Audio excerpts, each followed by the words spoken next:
Liike-Akatemiahan on yrittäjyyden suuntautuminen, johonka liiketalouden opiskelijat, jotka opiskelee tässä Torniossa Lapin ammattikorkeakoulussa, ne pystyvät suuntautumaan ensimmäisen vuoden jälkeen. Liike-Akatemiahan on erittäin opiskelijalähtöinen malli. Ja meillä ei enää ole yhtään tenttiä, meillä ei ole enää yhtään tehtävää, jota pitäisi opettajalle palauttaa. Vaan me opettajat ollaan valmentajia tuolla akatemiassa ja meidän tehtävänä on tukea sitten näitä tiimiä ja näitä yrityksiä. Eli Liike-Akatemia on paikka, missä opiskelija kantaa itse vastuun siitä oppimisesta ja siellä perustetaan ihan oikea yritys, jolla on oikeita asiakkaita ja jos oikein pahasti kämmää, niin se joutui oikeasti vankilaan.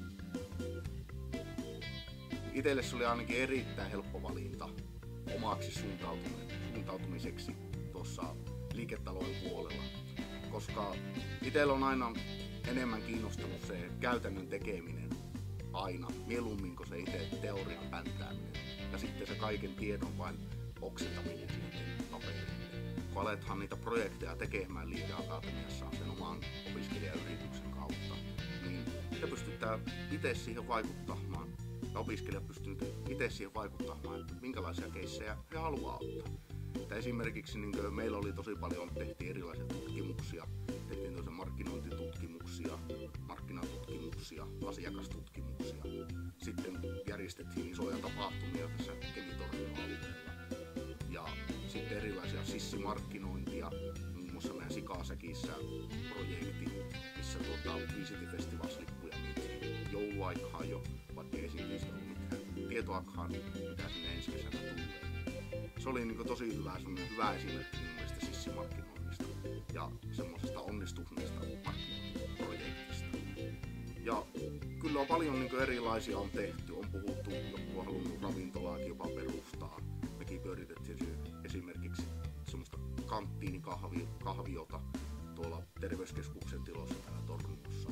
Sitten yksi tiimi on tehnyt maailmanennätyksen, rakensi maailman suurimman paperivenheen Kemin matkailulle yhdessä isossa tapahtumassa. Siis täällä on vain taivas on rajana. Ja tietenkin sekin, että paljonko teillä on alkupääomaa käytössä siinä. Ja kaikki rahahan mitä niin opiskelijayritys, mistä niin kaikki lähtee, niin se tulee opiskelijoiden taskusta. Mutta myös sitten samalla, kun on aika, jos se yritys lopettaa tai opinnot lopettaa, niin pystytään ne rahat sitten ottamaan tietenkin omiin taskuun. Eli se koulu ei ole välistä mitään.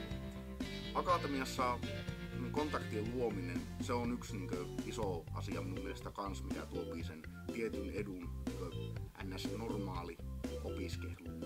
Eli se, että kun tehdään niitä oikeita projekteja oikeille lähialueen yrityksille ja miksei vähän kauemmankin alueen yrityksille, niin siinä samalla pystytään luomaan niitä kontakteja, saadaan hyvää verkostoa luotua. Niin kuin ainakin itse omasta mielestä onnistuu varsinkin opiskeluaikana luomaan laajan kattavan verkoston, josta on ollut sitten myöhemmin työelämässä on ollut todella paljon sitten hyötyä. Se on minun mielestä kyllä paikka, missä se nimenomaan se vapaus ja vastuu niin kohtaa äärimmäisen hyvin. Sulla on vapaus kokeilla omia rajoja, tehdä ihan mitä sinä vain haluat sen sinun tiimin kanssa. Kaiken puolin niin erittäin paljon antava opiskelumalli tämä on, josta kyllä saa minun mielestä parhaiten vähän kyllä sitten tulevaisuutta ajatellen. Liike-Akatemia sopii opiskelijoille, jotka on itsenäisiä ja jotka haluaa kokeilla niitä omia rajojansa. Eli kuinka pitkälle ne kannukset riittää.